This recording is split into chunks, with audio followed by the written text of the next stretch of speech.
सुरेश चंद्र जैन के साथ भी रहे और आज आप प्रदीप बत्रा जी के साथ भी हैं, है ना। इन दोनों लोगों में से वोट कौन खरीदता था?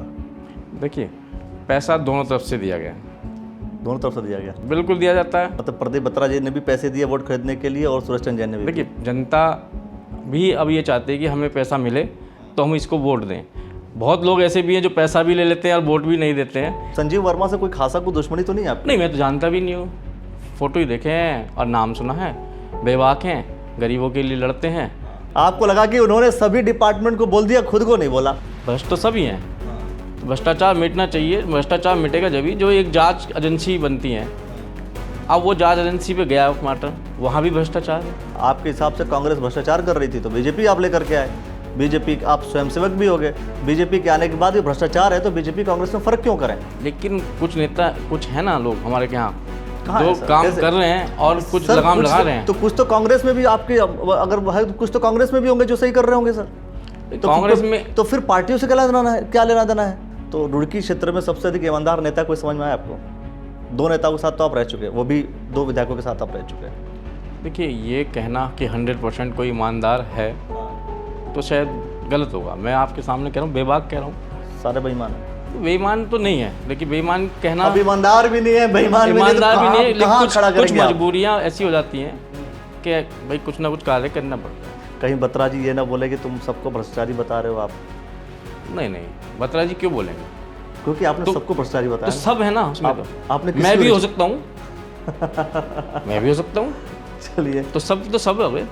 अच्छा एक बात समझ में नहीं है मुझे, एचआरडीए को लेकर के सब लोग यही बोलते हैं कि नहीं एचआरडीए में खाली खुला पैसा है, कोई ईमानदारी वाली बात करता ही नहीं है, पता नहीं क्यों। एचआरडीए बहुत ज़्यादा जो है गलत है। एचआरडीए का भी डंडा एक गरीब आदमी पर चल जाता है, जो सीधी सी बात है। पैसे वाला तो अपना कर करा के अपना फाइल, वही मैंने बोला ना, फाइल होती है, तो उससे अपना काम कर जाता है।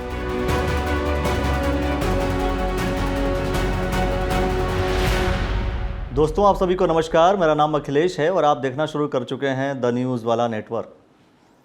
चुनाव का दौर है और चुनाव के दौर में दावेदारी का दौर भी शुरू हो जाता है। अब बहुत से लोग हैं जो आ रहे हैं, बोल रहे हैं हम चुनाव लड़ेंगे, नगर निगम का चुनाव है।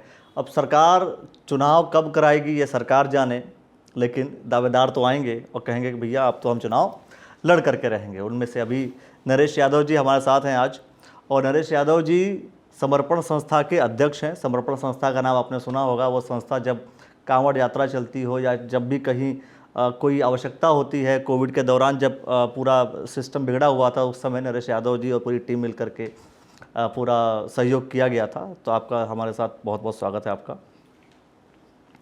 तो सर पहले तो आपसे यही सवाल, जो समर्पण संस्था है उस समर्पण संस्था के आप अध्यक्ष हैं, तो उद्देश्य क्या है बेसिकली, कि क्या करना है समर्पण संस्था को लेकर के? पहले ही सोच रखा था आपने कि राजनीति की तरफ लेकर के जाएंगे समर्पण संस्था से, या क्या करेंगे?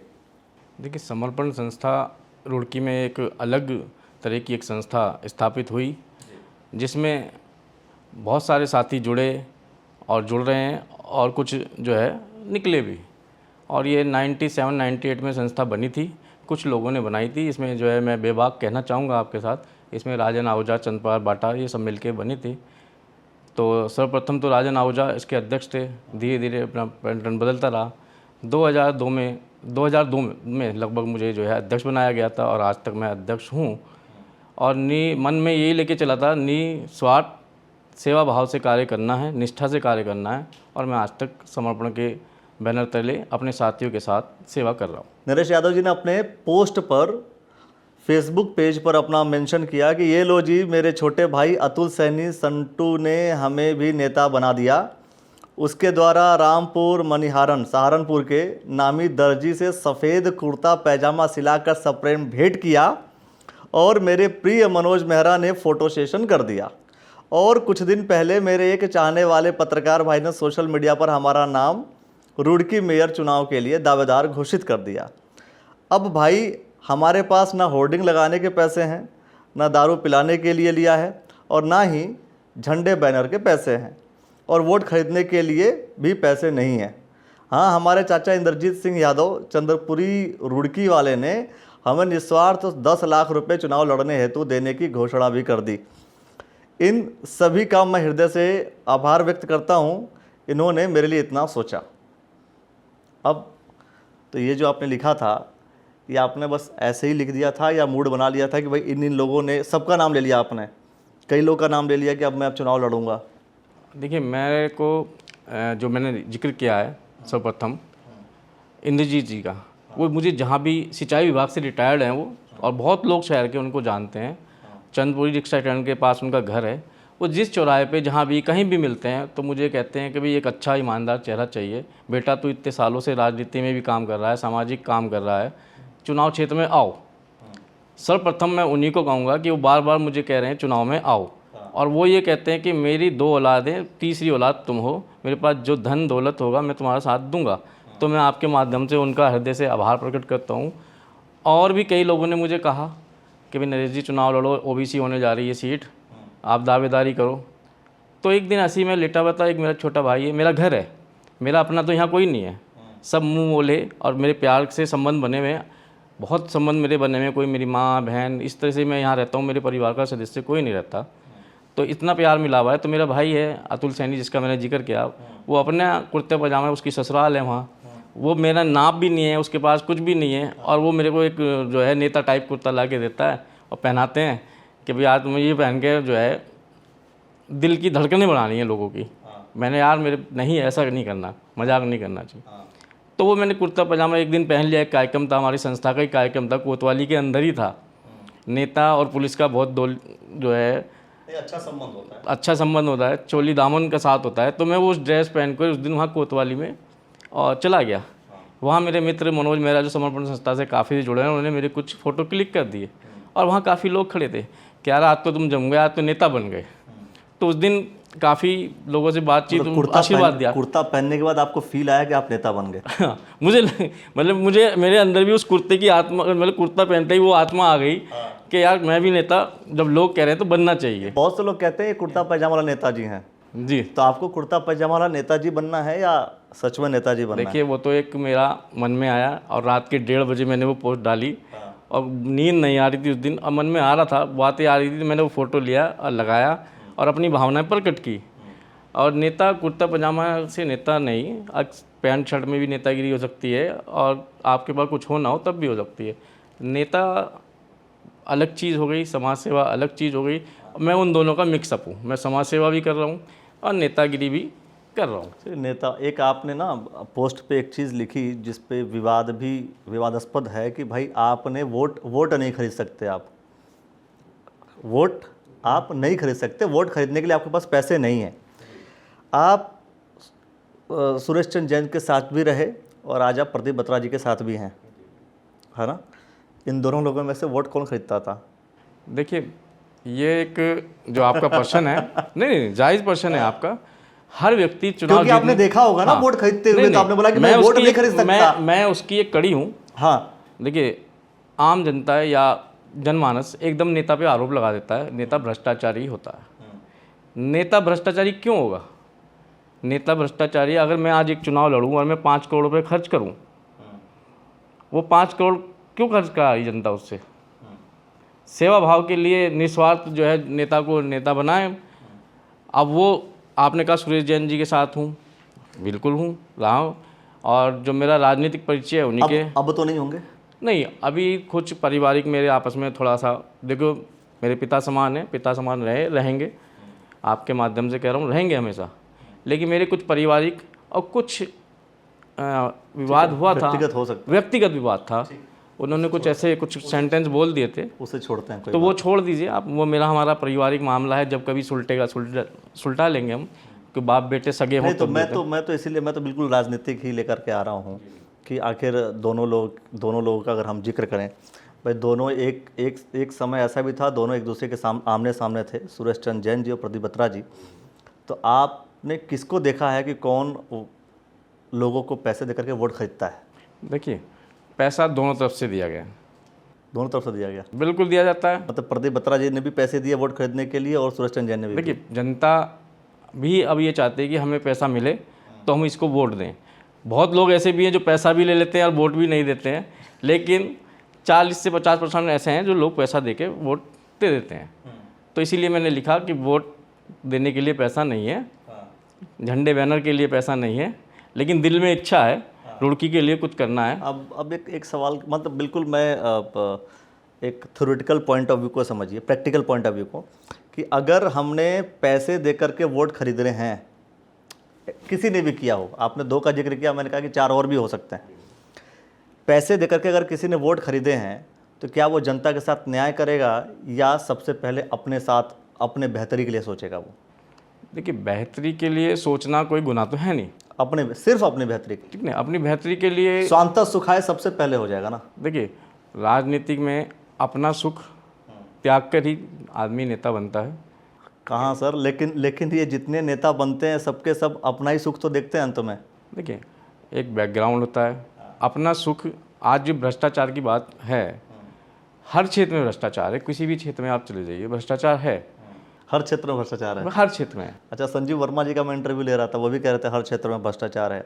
उन्होंने तो आप मतलब प्रदीप बत्रा जी की वजह से ही वो तो राजनीति में आ गए हैं। जी, मैंने आपका वो इंटरव्यू देखा था, पूरा इंटरव्यू देखा। संजीव वर्मा जी से बाई फेस में जो है परिचय नहीं है, शायद मेरा मिले भी नहीं है हम कहीं भी, लेकिन मैंने आपका उस दिन जो इंटरव्यू देखा, उन्होंने सभी को कहा, मैं भी कह रहा हूँ कि भ्रष्टाचार कहाँ नहीं है, हर जगह, लेकिन हर जगह अच्छे लोग भी हैं। उन्होंने हर विषय पे रखा, डॉक्टर भी रखा, पुलिस भी रखा और जी नेता भी रखा, सभी को उन्होंने कहा। एक चीज़ वो बचा गए। कौन सी चीज़? जुडिशियल को। क्या जुडिशियल में भ्रष्टाचार नहीं है? मैं अखिलेश जी, आप इतने बड़े न्यूज़ नेटवर्क वाला चला रहे हैं, और भी बातें हैं, मैं आपसे यही पूछना चाहता हूँ आपके माध्यम से। ये संजीव वर्मा जी जवाब देंगे उसका, और कि भ्रष्टाचार जो जुडिशरी में है या नहीं है, वो कितना है, कितना प्रतिशत है कि तो नहीं? भ्रष्टाचार सभी जगह है, मैं तो कहना सभी जगह। तो आरोप आप एडवोकेट पे लगा रहे हैं? एडवोकेट पे आरोप नहीं लगा रहा, मैं ये कह रहा हूँ कि पर्टिकुलर अगर कोई व्यक्ति, विशेष व्यक्ति जैसे नाम लेकर कहे, तो उसको सबको कहना चाहिए था, वो एक जगह नहीं बोले, तो जो मैंने पूरा वॉच किया। सबको तो कह दिया, उन्होंने ये कहा कि भाई अगर हम सिविल हॉस्पिटल की बात करें तो वहाँ पर फर्जी दस्तावेज बनते हैं।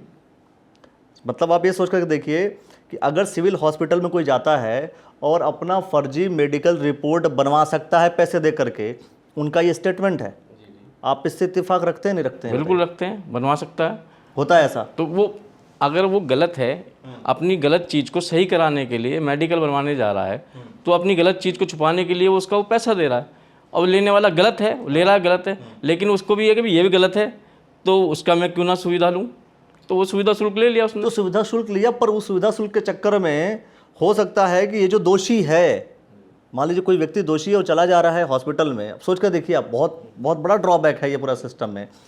वो जा रहा है हॉस्पिटल में और कह रहा है गलत मेडिकल रिपोर्ट बना दो जिससे मैं कोर्ट से बरी हो जाऊं, गलत मेडिकल रिपोर्ट बना दो जिससे कि मैं दूसरे के ऊपर आरोप लगा दूं, और ये सरकारी संस्थान में काम करने वाले जितने डॉक्टर हैं ये बिक जाएंगे, और किसी एक जो व्यक्ति पावरफुल है, जिसके पास पैसा, आपने बोला आपके पास पैसा नहीं, आप चुनाव नहीं लड़ सकते, ठीक है, तो जिसके पास पैसा नहीं है वो इनको पैसा दे करके नकली सर्टिफिकेट नहीं बना सकता, लेकिन जिसके पास पैसा वो नकली सर्टिफिकेट बनवा करके निर्दोष को सजा हो जा रही है इस चक्कर में। आपको लगता है फिर ये सही काम हो रहा है, बढ़िया काम हो रहा है? काम गलत है, हाँ, मैं कह काम गलत है, लेकिन उस गलत काम करने के लिए जनता, आम आदमी भी उसमें प्रेरित है। आम आदमी कैसे प्रेरित हो? आम आदमी की, मेरा अगर कोई काम गलत है, मैं पैसा दे के उसे सही कराना चाह रहा हूँ, तो अगर मैं गलत हूँ तो गलत मान लूँ ना अपने आप को, क्यों पैसा दे के मैं अपने आप को सही साबित करना चाह रहा हूँ?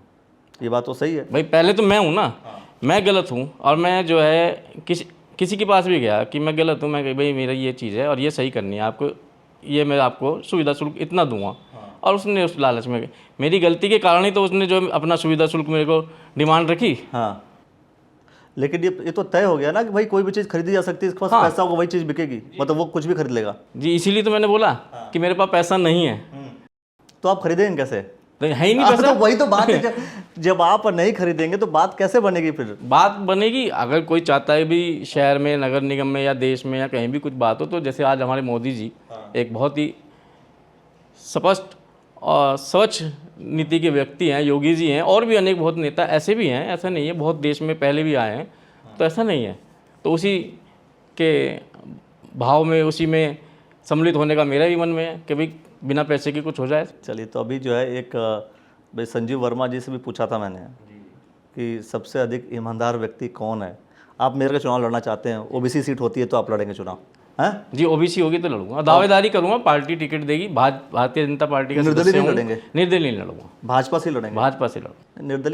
निर्दलीय यहाँ की परंपरा निर्दलीय, क्यों भाजपा में आप निर्दलीय भाजपा से परंपरा टिकट की है। आप बात देखिए कर रहे हैं? निर्दलीय चुनाव लड़ने के बाद आपको जो है एक जो मंच चाहिए होता है, एक फीडबैक चाहिए होता है, वो निर्दलीय रह के आप नहीं कर पाते। तो ज्वाइन कर लेंगे ना जीतने के बाद।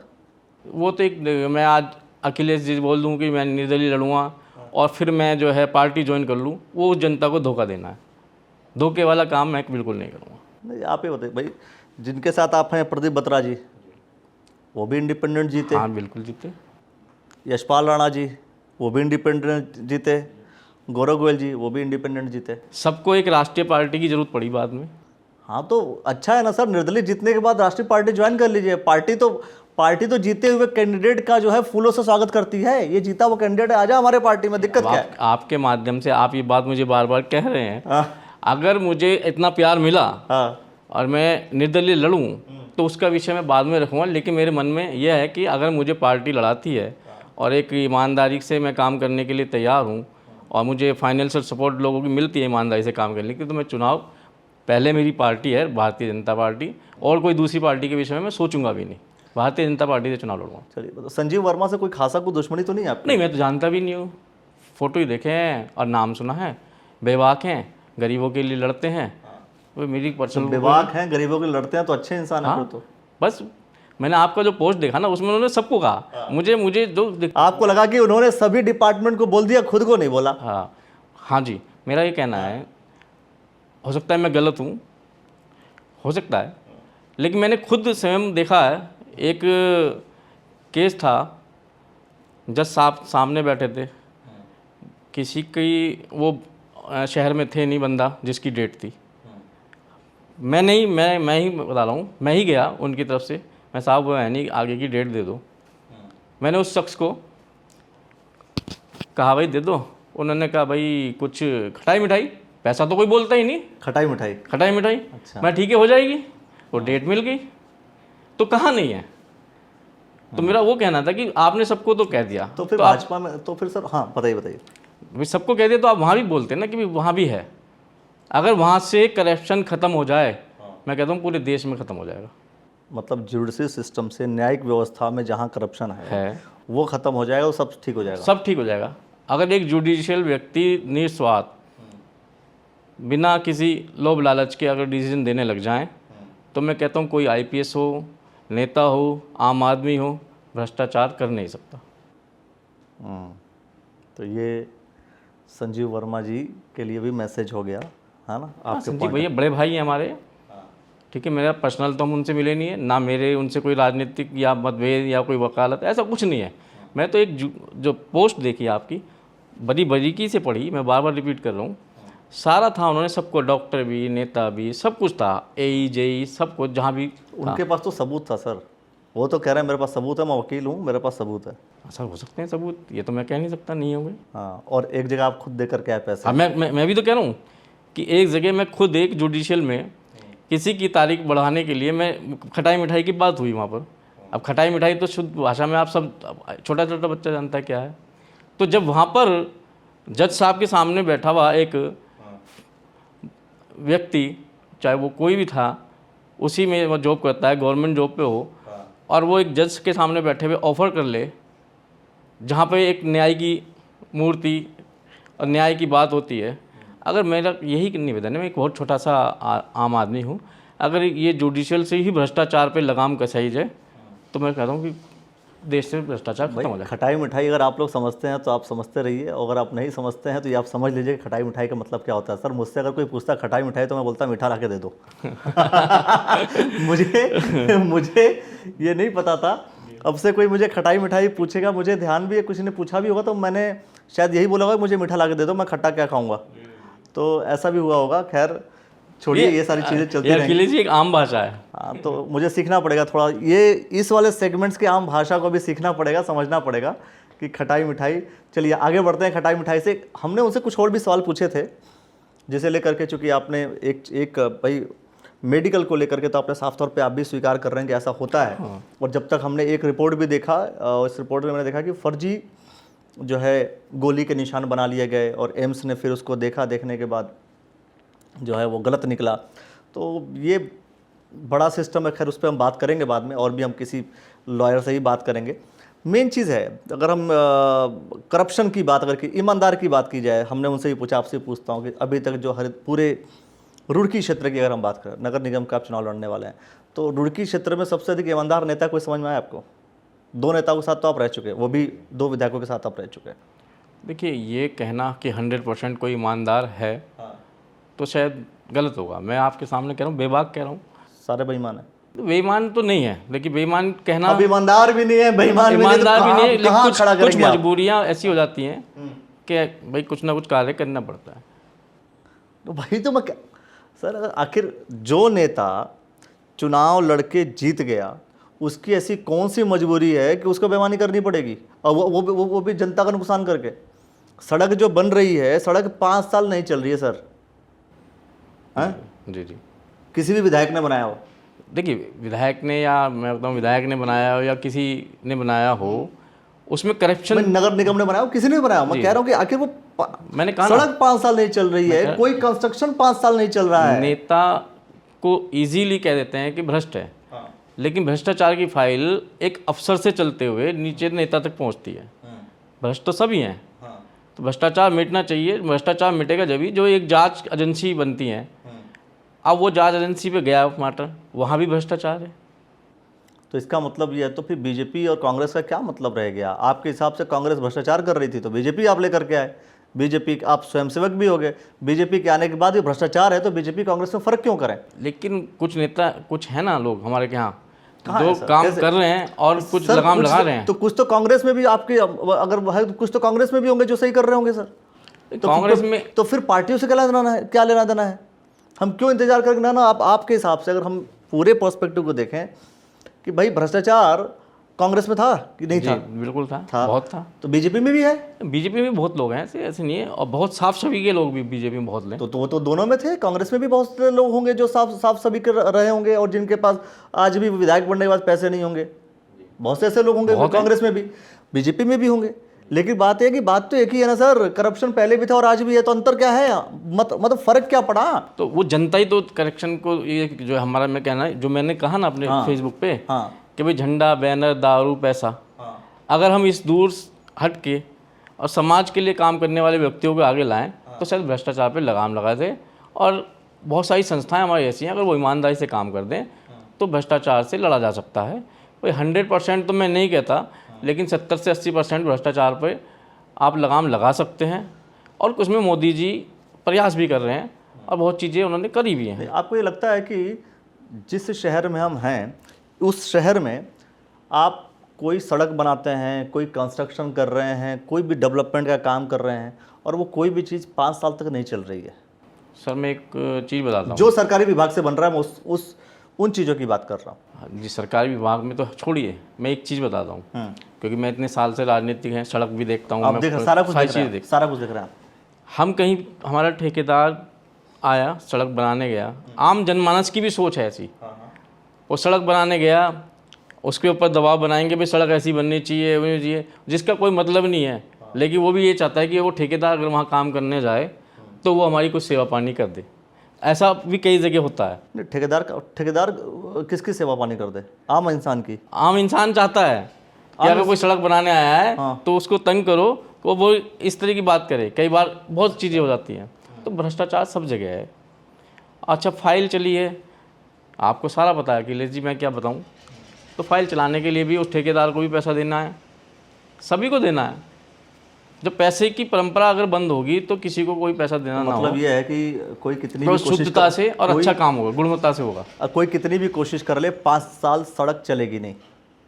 इस हिसाब से अगर हम सड़क के तो नहीं, मैं कहता हूँ हमारे जो है सड़क की अच्छी, अगर उसमें पूरी लागत वो ठेकेदार सड़क पे लगा दे किसी को बंदर बाट करने की बजाय, तो क्यों नहीं चलेगी? अच्छी चलेगी।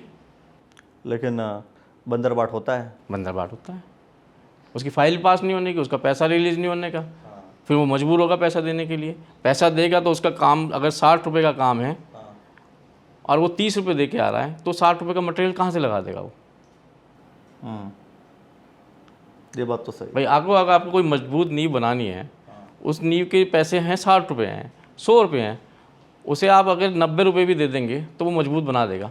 और उसे आप दे रहे हैं सिर्फ 40 रुपये, 50 रुपये का, जब फाइलों में चला गया तो कहाँ से मजबूत नहीं बनेगी। फाइल बहुत महंगा है भाई, ये फाइल चार्ज जो है हमें पता करना बहुत पड़ेगा। महंगा है, अलग अलग सिस्टम है सब जगह। है ना, बहुत महंगाई है, फाइलों की महंगाई है भाई, बाकी सब तो ठीक है। और जैसे अगर आप मान लीजिए आप मेयर का चुनाव लड़ने बिल्कुल मान लीजिए आप लड़ रहे हैं, ओबीसी सीट होती है, आप चुनाव लड़ रहे हैं, तो ऐसे कंडीशन में क्या ठीक करने की कोशिश करेंगे आप रुड़की में? देखिए, भ्रष्टाचार तो चलता रहेगा सारे, तो मन में आया है चुनाव लड़ने की, दावेदारी करेंगे। लड़ना बार बार एक ही चीज़ है, लड़ूंगा संगठन से लड़ूंगा, अन्यथा चुनाव नहीं लड़ूंगा। जिसको भी पार्टी टिकट देगी, क्या करेंगे? व्यवस्था क्या? ठीक व्यवस्था सबसे पहला जो मेरे एक मन में चीज़ है। आज आप अखिलेश जी आप देखते होंगे, एक तो रुड़की क्या मैं कहूँ पूरे देश की दुर्दशा है, भिखारी भिक्षा जो है वो एक किसी भी शहर में हो, किसी भी मोहल्ले में हो, एक श्राप बना हुआ है। मेरा एक बहुत सालों से मेरे मन में है, मेरे कुछ इस फील्ड में काम किया जाए। अगर मुझे कुछ ऐसी चीज़ मिलती है तो भिक्षा मुक्त रुड़की को करेंगे। भिक्षावृत्ति के कारण छोटे छोटे बच्चों को आज नशे में धकेला जा रहा है, उनसे पैसे मंगाया जा रहा है, किडनैपिंग हो रही है।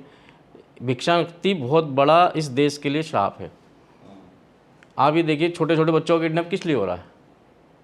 आप हमारे रुड़की नगर में ही देखिए, जगह जगह जगह जगह छोटे छोटे बच्चे हैं, उन्हें कुछ पता नहीं क्या देते हैं, पन्नियों सूंघते रहते हैं और वो आपकी शर्ट खींचते रहते हैं। तो सबसे पहले तो मैं रुड़की को भिक्षा मुक्त बनाना चाहूँगा, और जो ऐसे लोग हैं भी उनके लिए कोई ऐसा पक्का शेड बनाया जाए, उनको दिन रात वहाँ खाना दिया जाए, और रुड़की को भिक्षा मुक्ति से।